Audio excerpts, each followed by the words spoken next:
when the feedback comes out, that's where you find role models who are women. So they have met those challenges, but what counts is after making those challenges, what you come up with. Thank you very much. Valentine Wamaria, I hold a PhD in chemistry, and I'm the Dean of the School of Science in this college. So as I stand here, I want to give only 3 words that will encourage ladies to go for further studies, masters, PhD, engineers, and so on. One is take away your fear, because we are capable. That is one, because you are studying with boys and you perform better than they do. So we have to avoid that fear, to think maybe I will not manage. That is one. 2 is to have a vision. Without a vision, you cannot reach your goal. As I stand here, I think they were talking about family challenges. I have a family. I'm married. I have 2 lovely boys. When I got my master's, when I was already married and having those 2, of course you'll meet some challenges, for sure. And as Rwandese, you will also meet challenges of being away from your family for a long period. But don't listen to them. Just focus on your goal. As long as you are doing what you are supposed to do, that is what I'm saying. You go away for a family, you go for your further studies, do focus on your studies. Don't look right and left because you are not allowed to, because you are engaged somewhere. So as long as you get I'm still talking about the vision. They can challenge you that you are far from your family, something may happen. But once you come back with your degree, then they applaud for you. So 1 is fear, 2nd is to have vision, and 3rd is vision and determination go together. But don't think I am a woman, I cannot. Never. You meet challenges. Men have their challenges. Of course, they are not the same as the ones we have, but sometimes we are brighter than they are. So I stand up to give you those 3 goals. Fight your fear, have a vision, and determination. That is what I wanted to say. Thank you. Thank you. My name is Lillian Nabuleje. Mine is actually a comment or an appreciation to this group, because one challenge that many of us faced before we got where we are was that kind of help and mentorship. Because I'm counting myself lucky, and I'm counting everyone who is in this room today lucky for the information that we are getting today and the opportunity to come across a group like OWSD. I have a story, but I know there will be a forum for the story.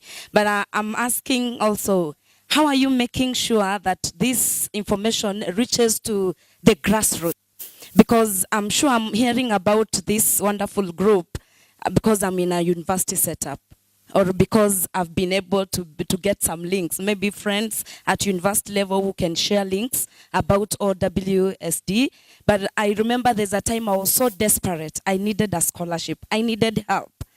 I didn't have a way out back in my village. And at some point I became a house girl. And thank God to some sponsors around, though nowadays sponsor is used badly. I don't mean the other sponsors. I mean the real sponsors. Yeah, I came across a Catholic father who supported me.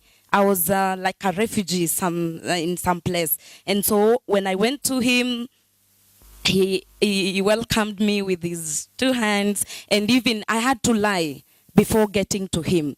You know, I had to say I don't have parents, because the secretary never allowed me to go to see the father. So when I lied to her, I didn't have parents, they allowed me to see the father. So when I went to the father and told him my problems, he was like, you are a bright girl. I said, but I'm a maid. He says, okay, but what can we do for you? I said, I want to study. I'm hungry for education. But my parents cannot teach me. And actually, I told him, I lied to your secretary for me to get here. And so, thank God, he took me to school. And the secretary still made sure I don't go for a degree. So they took me for a diploma, actually a certificate. I did a certificate, I did a diploma, I did a degree, and then I did masters. So how can we make sure that this good information, this good support and mentorship gets to the grassroots, at the village level, at the cells level, at the district level? And there, I'm sure many will get this help. Thank you. Already, those girls who need a mentorship more than others are those ones in the rural area. So we decided to start from rural area. And like, let's say, not in the city. So we start by one secondary school in Karuanda. So we went there.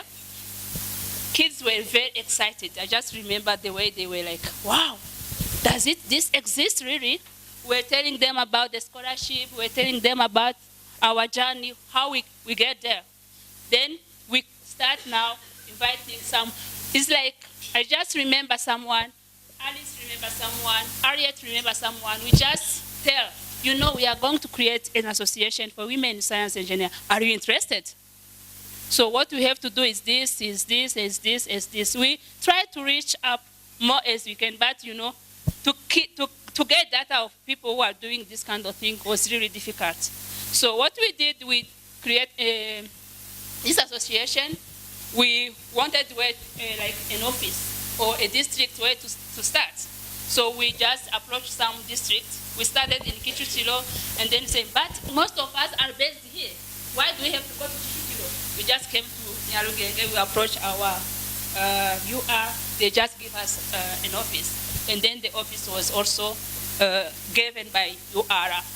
Also, it was really a fantastic job. So then the women in science and technology were created. So the second thing that we focused, it was like me, Alice, Harriet, Agnes are us fellow.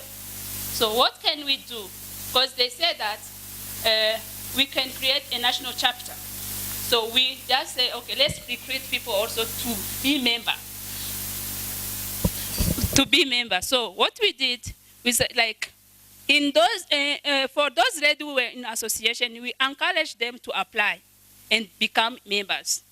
And from there we got, now we are 45 for OWSD.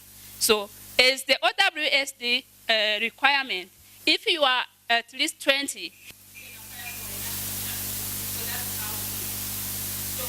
OWSD, you don't have to have a master's.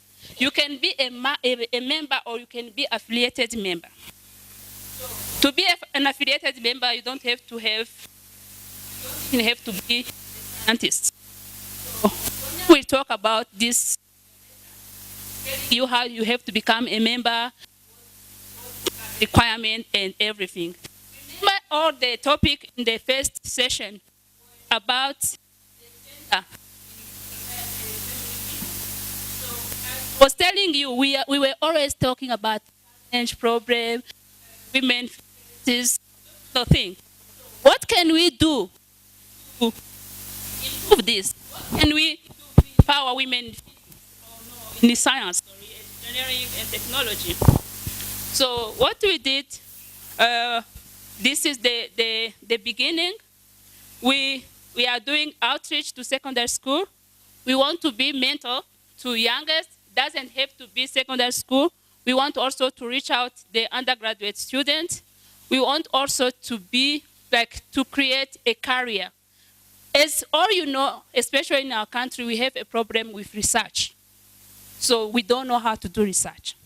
We don't know how to stand here and talk. Okay? We don't know, we are not skilled in talking. So we want to create this hub for especially young ladies to be confident in themselves, to come up and tell the story what am I doing? Let's say I'm doing physics. For me, my field is solar radiation modeling. So if I go to my mother, am I capable of telling her exactly what I'm doing? So in the language that she can understand. So we want to create this hub where ladies can meet and then discuss science or discuss other subjects, but in a way which is professional. Because we want to be international, we don't have to stay in Rwandan level, we want to go further and further. So that is the first thing that we had in mind. Another thing that we had in mind is creating, like, how do you do research? Because I remember when I was chosen to go to AIMS, I arrived there. And then we were like people from different countries. And they were like, who knows about C++? Everyone was like, it was my first time to hear about C++. So what is C++? So, okay, who knows Python? Me and another lady, we were two. So from everyone you can see, she knows or he knows all those kind of things, but Rwandese, we're still behind. It doesn't matter you are a lady or you are a man, our education has to. So how does it really work? So that's what we want to do. We want to create this training center. We want to do like, how do you read a paper? I didn't know even about a paper. So a paper is just a paper, okay. It's a paper, okay. I didn't know about an article, to be honest. When we were doing our memoir, I don't know how you do it. We used to go to the library. We take like someone's memoir, and then we read. We didn't open. You can finish your undergraduate without going to the library. I'm telling you. So you don't even have an account in the library. So we need to create these reading skills, especially from young age. So those are the aim. So those are the solution to the challenge that we were saying in the space station. So you are open to the discussion. And first of all, I call upon Tonya. She's going to tell you about how to become a member of us. And then the discussion will be open. And I emphasize now, men who are in this room, we were talking about women. We want to hear your voice.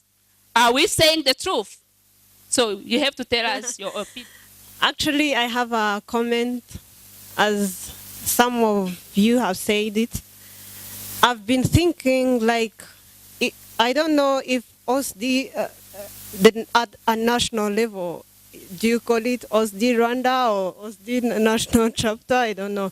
So I'm asking at the national level, as we know, African men, they think a woman should support in daily activities at home, like cooking, food, every housework activities. So I just want to, I'm very curious, at the national level, are you organizing conferences, inviting parents, inviting husbands, inviting lecturers, teachers who are men, so that they may be aware of the challenges women are facing? Sometimes they don't, I think, they don't weigh the burden or the weight of the challenges we face.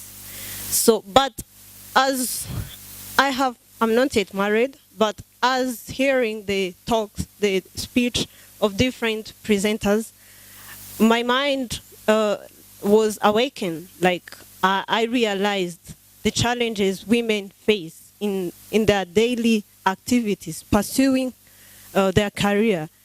I am a laboratory technician here at the in biology laboratories.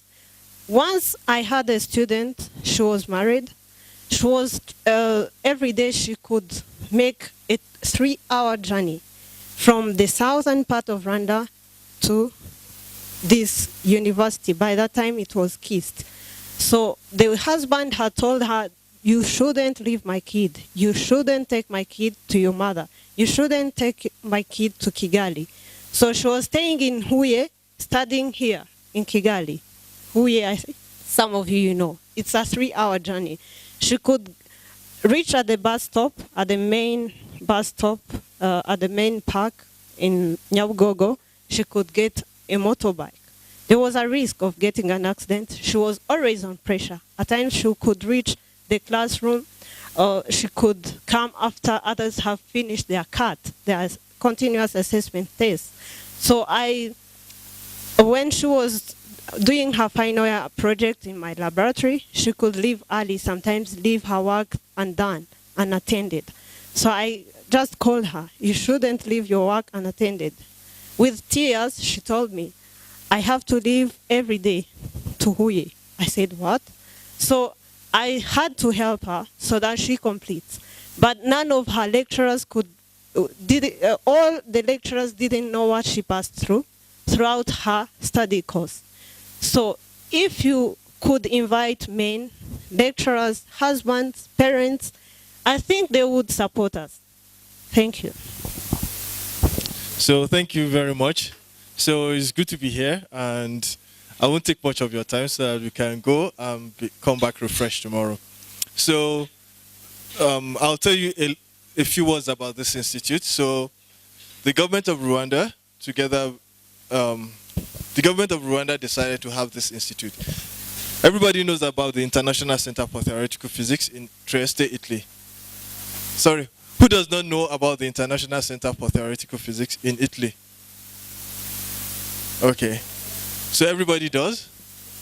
So there's an International Center for Theoretical Physics in Italy, okay? And it started in the 60s with a Nobel laureate. And many people have been going there from Africa and different parts of the world to do high-level research there. And then His Excellency, President Kagame, he visited some time ago and decided that it would be good to have such an institute in Africa. And Rwanda was chosen as the place to have the institute. Okay, so we do different things, and I'll be telling you more about that tomorrow. So this institute, this building, for instance, was refurbished by the government of Rwanda, and if you go to the next level and the next level, very nice rooms by the government of Rwanda. So this was bought by the government of Rwanda. I can go on and on. So I thank the government of Rwanda for all this. And what we want to do is to attract scientists from all over Africa to come do research here and have a master's program. But like I said, I'll tell you more about it tomorrow. So I think I can close unless Tonia or Lucia wants to say anything. Mary Chantal, do you want to say anything?